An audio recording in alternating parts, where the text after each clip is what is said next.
Politicians అవ్వండి, వీళ్ళందరూ ఆయన చాలా ఇంటరాక్ట్ అయ్యి ఒక సీన్స్ కూడా కొన్ని వాళ్ళతో రాయించి రాజ్యాంగంలో ఎలా ఉంటుందో ఆ వర్డ్స్ కానీ అవి కానీ, సో వాళ్ళ ఉద్దేశాలు అవన్నీ వింటూ శంకర్ గారితో I think lot of it went in to my system. Super Ramcharan గారు, లాస్ట్ అండ్ ఫైనల్ క్వశ్చన్ అండి. ఇది ప్రెడిక్టబుల్, మీరు ప్రెడిక్ట్ చేయాలన్నమాట.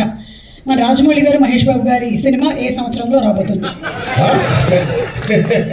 కాదు కదా, నాకు గట్టి నమ్మకం, వేరే కోవిడ్ గివిడ్ ఏమి లేకపోతే మీరేమి వరి అవ్వట్లేదు, 1.5 yearలో వచ్చేస్తుంది. Super.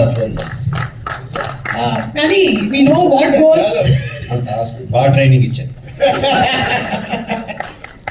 But all the artist please 4 pillars కాదు, ఇక్కడే మాకు 6-8 పిల్లర్లు ఉన్నాయి. Because of them the film ఒక సీన్ చేసేటప్పుడు, ఆ షార్ట్ చేసేటప్పుడు ఇలాంటి గ్రేట్ పర్ఫార్మర్స్ లేకపోతే మేము ఎంత చేసినా పైకి ఎలివేట్ అవ్వదు.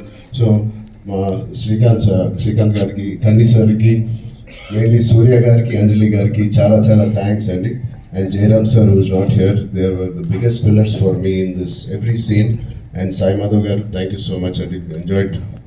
And the great rock star మన తమన్ గారు ఉన్నారు ఇక్కడ, thank you Thaman for the beautiful opportunity. And Sirish గారు, దిల్రాజు గారు, థ్యాంక్ యూ. ఇంత ఓపిక్గా మీరు వెయిట్ చేసి సినిమా ఫైనల్గా రిలీజ్ చేస్తున్నారు. I hope they give us a grand release.